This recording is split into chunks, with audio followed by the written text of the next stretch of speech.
There is a version of you that already knows the answer to the question you have been avoiding, and by the time this reaches its final sentence, that version will feel a great deal closer than it does right now. Most people move through their days convinced that the loudest voice in any room carries the most authority. They have been rewarded for articulating quickly, for filling silence before it becomes awkward, for demonstrating knowledge through volume. What they were never shown is what that habit costs them at a level far beneath the surface of any single conversation. Every word you speak without intention withdraws something from an internal reserve that most people never even knew they had. Not energy in the physical sense, but a kind of directed force, the same force that separates those who consistently execute from those who consistently intend to. The moment that force gets distributed across unnecessary explanations, defensive reactions, and compulsive narration of your own experience, it is no longer available for the work that actually moves your life forward. This is not a theory. You have already felt it, likely more than once, in the specific exhaustion that follows a conversation where you said far more than the situation required. There is a psychological mechanism behind this that almost no one discusses openly. When a human being speaks under emotional pressure, the brain is not producing language from a place of clarity. It is producing language as a form of relief, a release valve for anxiety, for the discomfort of uncertainty, for the low-grade fear of being misunderstood or overlooked. Carl Jung spent decades studying what happens when unconscious impulses drive conscious behavior, and his conclusion was precise. What you refuse to examine within yourself will not stay quiet.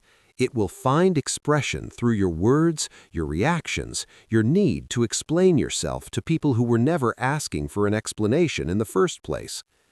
Most people who talk excessively are not doing it because they have so much to offer.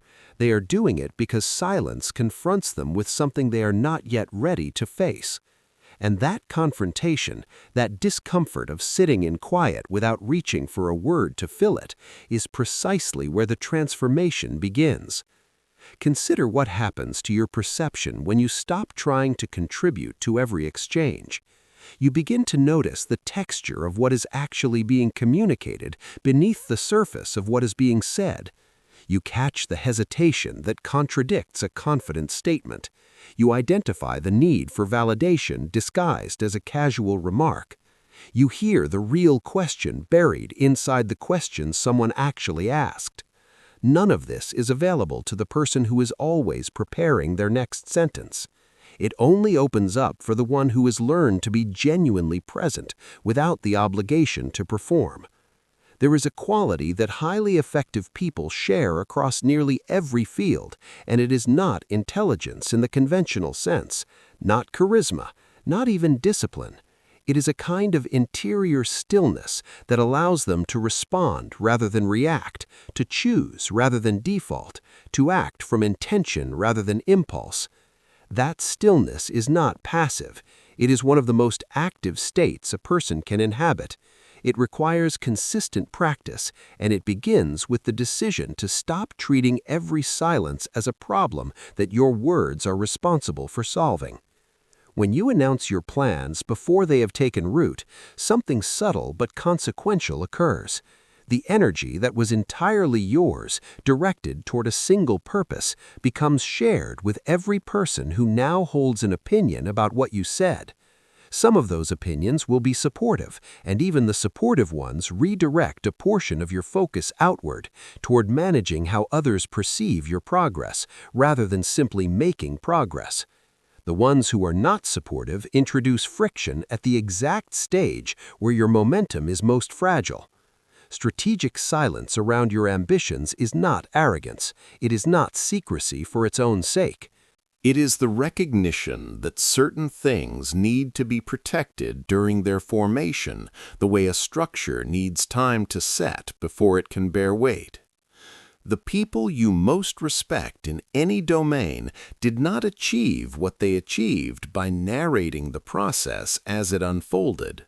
They built in relative quiet and then the results introduce themselves. Now pause for a moment and consider the last time you genuinely regretted something you said. Hold that memory with some specificity, not just the general feeling, but the actual situation, the words, the moment you realized the cost of having spoken. Now try to recall a comparable moment where you regretted having chosen not to speak. The asymmetry between those two experiences is not accidental. It reflects something true about the relationship between language and consequence that most people only learn through accumulated regret rather than through deliberate instruction. Regret almost always flows downstream from words, rarely from the decision to wait. If this channel has found you at a point where something needs to shift, then the decision to subscribe is one of the simplest, high-return choices available to you right now. What gets built here is not motivation in the conventional sense, not the kind that spikes for 48 hours and then dissipates without leaving anything structural behind. What gets built here is the kind of mental framework that makes the insights you encounter actually integrate into how you operate day after day in real conditions. Subscribe and bring that version of yourself that showed up for this video into everything that follows. Now, the dimension of this that most people miss entirely is the relationship between speech and identity. Every time you vocalize a version of your experience, you are not simply describing it, you are reinforcing it. The person who repeatedly narrates their exhaustion, their confusion, their sense of being stuck is not just reporting a condition, they are building that condition into the architecture of how they see themselves, and consequently into how they behave. Language is not neutral. For the speaker, it is generative. It shapes the interior landscape it appears to be merely describing. When you stop verbalizing the old narratives, not suppressing the feeling, but simply removing it from your daily speech, something begins to reorganize internally that willpower alone cannot produce. The version of yourself that you are moving toward does not need to be announced. It simply needs to be built steadily in the kind of quiet that creates the conditions for genuine change rather than performed change.